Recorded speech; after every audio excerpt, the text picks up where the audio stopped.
Hello my dear students, how are you? I hope you will be fine and safe.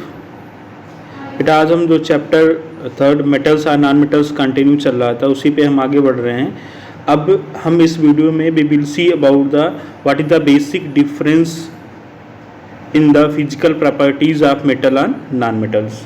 तो first point हम lustre की अगर हम बात करें, लस्टर तो मेटल्स में क्या होता है, लस्टर होता है, metals have shining surface and non metals के पास do not have shiny surface. Non metal में इसका एक एक्सेप्शन है, वो है आयोडीन। ये इंपॉर्टेंट है, सारे एक्सेप्शन जो भी आएंगे वो आपको इम्पॉर्टेंट है, वो आपको पढ़ना पड़ेगा।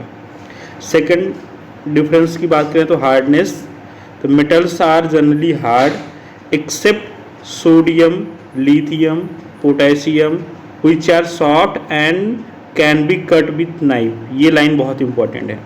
तो बेटा जितनी मेटल्स होती हैं वो सारी हार्ड होती हैं, इसमें एक्सेप्शन है सोडियम, लिथियम, पोटेशियम, और ये तीनों मेटल्स इतनी सॉफ्ट होती हैं इनको हम नाइफ की हेल्प से इनको कट कर सकते हैं। वहीं बात अगर हम नॉन मेटल्स की करें तो non metals are generally soft. कैसे होते हैं? सॉफ्ट होते हैं एक्सेप्ट डायमंड। भाई डायमंड भी तो कार्बन से बना है।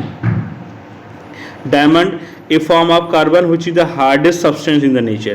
बेटा डायमंड हार्ड होता है जो कि नॉन मेटल है और ये सबसे ज़्यादा हार्डेस्ट नेचुरल सब्सटेंस है।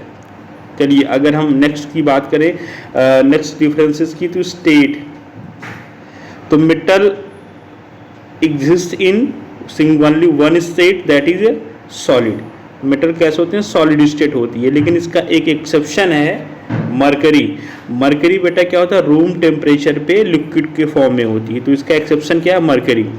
अब वहीं हम नॉन मेटल के बारे में बात करें तो exist as a solid are gases.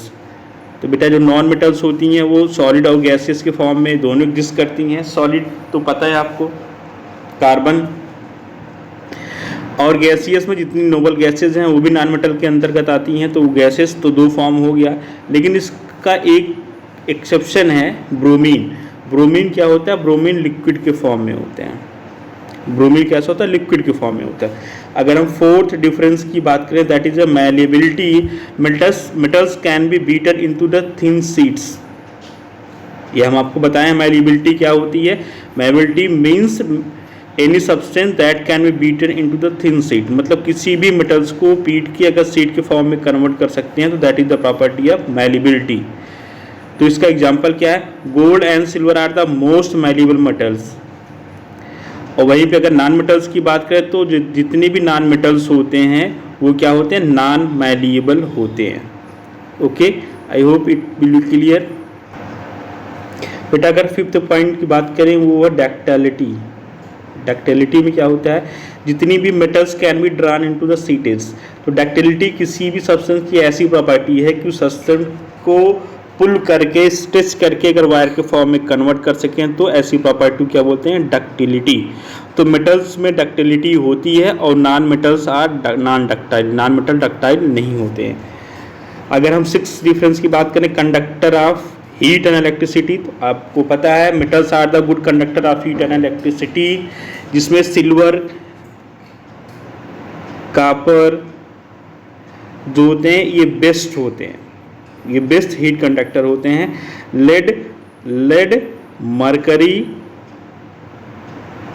Are the poor conductor of heat. तो ये समझ सकते हैं, इसका एक्सेप्शन है एक। Non metals are poor conductor of heat and electricity except graphite.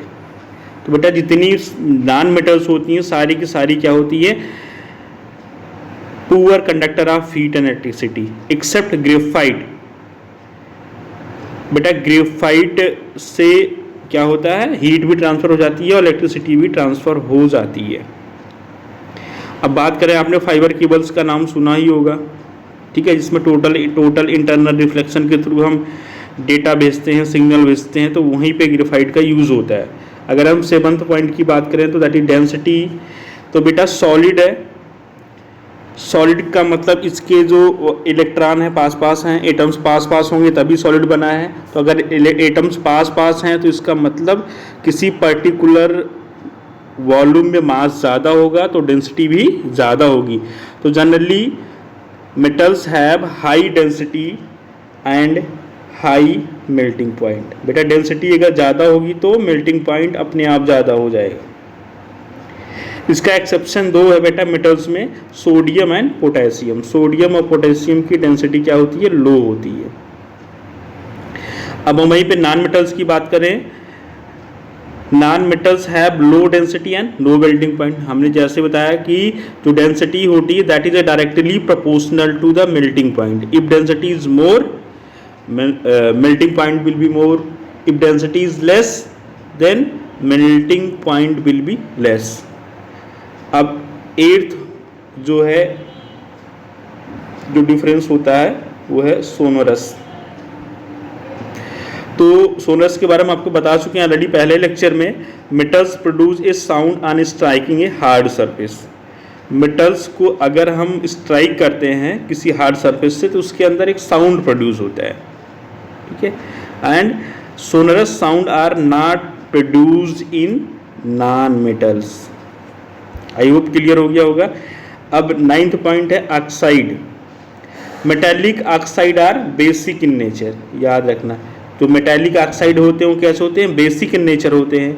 Non metallic oxide are acidic in nature. ये दो चीज़ें आपको याद रखना है। तो मेटेलिक ऑक्साइड कैसे होते हैं, बेसिक इन नेचर होते हैं, और नॉन मेटेलिक ऑक्साइड कैसे होते हैं, एसिडिक इन नेचर।